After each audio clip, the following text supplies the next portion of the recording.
Right now, Pittsburgh's best sports show is about to begin. Call us or tweet us. We got things to talk about on the Ireland Contracting Nightly Sports Call. All right, this is the Ireland Contracting Nightly Sports Call. Give us a call, 412-575-2600 is the number. You can find me on Twitter, @Richie Walsh. Hey, Paul Zeise sitting right next to me. Let's get right to this. David Freese, very outspoken today, Paul. He said some things that all fans, that media, they've been thinking, talking about. But when it comes from inside the clubhouse, it's a different matter, Paul. And he tried to sugarcoat some things, but he really said some things, some things that we're all thinking. Well, I think the thing about it is, when you're David Freese, your words sort of hold water just from the standpoint of, you played for the St. Louis Cardinals, one of the best organizations in baseball. You played in 2 World Series. You won a World Series. You know how it's supposed to be done.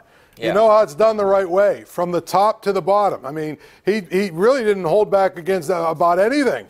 The organization, the ownership, the front office, the players, Hurdle. I mean, he went after it all and basically just said, there's not a sense of urgency here to win. There's not really that in the air when you walk into the places, and you walk into the clubhouse, it's not there. You know what? It's one of those things we've all been saying, and now he said it. And again, he knows how it's supposed to be done. And he said, hey, when I got here, we're coming off a 98-win season.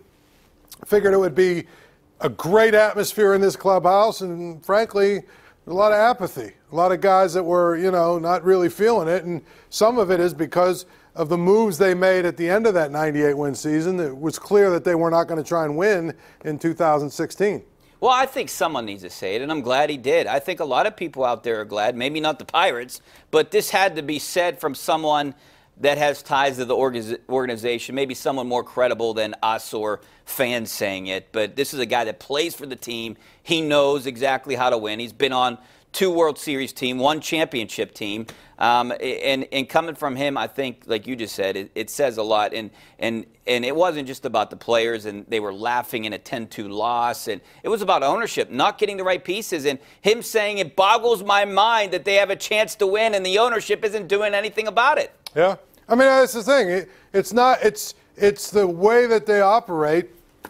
And he's saying, it's a shame that when you're a young player and you come here, you've got 2 choices. If you become really good, you either have to buckle to them and sign a long-term deal that's a team-friendly contract, or you get shipped out. Yeah. And he's like, you look at Jameson Taillon, it's a shame that's what he's going to have to go through. Josh Harrison signed one of these deals, and probably in 3 months he could be gone. That's what he was talking about. He was basically talking about the way they do things and why the morale there is so low. Yeah, and I heard comments from Jordy Mercer today. I mean, he's maybe a little bit more politically correct, but he said it's not fun losing your friends. I don't know if David Freese is going to issue some kind of apology, but you know how that goes. Tomorrow, I didn't really mean that and all that other stuff. Here's my thing. I have no use for that. That is one of those things that we, over the last 5 or 6 years, or probably the last 7 or 8 years, somebody says something that somebody's offended by, and the next day they issue an apology. Oh, I really didn't mean it. Yeah, you did. Yeah. Number one. And number two, what are you apologizing for? Well, there's no repercussions for this guy for saying it. He's not going to get in trouble from the Pirates organization. If he gets cut, he's still going to get paid. Big deal. My question, though, is if he was so unhappy in 2016, why did he re-sign with the Pirates? In 2000. Well, when he came here on a 1-year deal, right? And then he that signed was a in 2-year 15. Deal. Yeah, and 16, then he said he wasn't happy with basically the moment he came here, right, realizing they didn't do what he. Why did he re-up re-up with with the Pirates? They offered him a good contract. I think they probably paid him more than anyone else would have. Yeah, and that's what I'm thinking. You know what I mean? He just took. I mean, maybe other teams would have given him a little bit more money, but the Pirates. Their view was we've got a really cheap third baseman. Yeah, other teams are like, well, we're going to pay a guy to sit on our bench. We're going to pay him $4 or $5 million. I mean, you know what I mean? The Pirates are thinking we got an everyday guy here.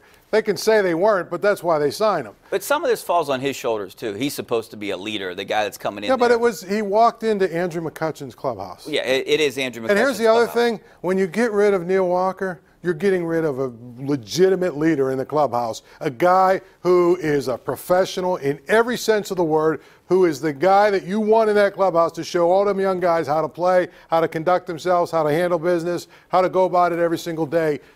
You get rid of a guy like that, you lose a lot of leadership, you know? After Freese said these things, I was actually thinking about, you know, if we took people inside the clubhouse, what kind of feeling did you get? We're only allowed in there for what, an hour, 2 hours at max, and there's a handful of guys that are walking in and out, and and the fact that he said you don't have that feeling of winning, I was trying to think that going in there, did I sense like these guys want to be winners, or what, were they just kind of just going through the motions? Well, there was a lot more energy, obviously, in 2013, 14, and 15. Yeah, no question. You know, you go back to, you almost go back to some of those years when they were awful, and sometimes you would go in there after they lost. And they were still jumping around like acting like nothing happened.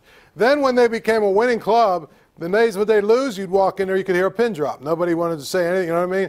Last year was a little bit lax. I mean, they were back to kind of, well, losing really doesn't matter that much. We'll just go and do the wash, as Clint Hurdle says, we'll shower it off and go back tomorrow.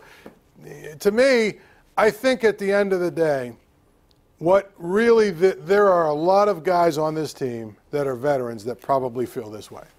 So, I mean, he took shots at the ownership. He took shots at the players. But he also kind of took a shot at Hurdle, too. And the front office. Yeah, and the front office. But Hurdle, he was saying, the winning is, we can say we want to win.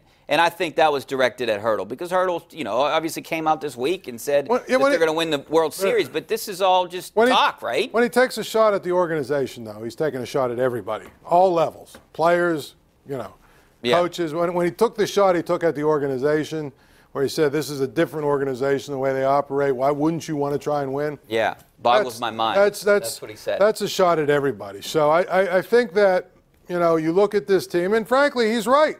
Look, if they're 5 games out of the wild card or more at the trade deadline, you think Josh Harrison's going to survive?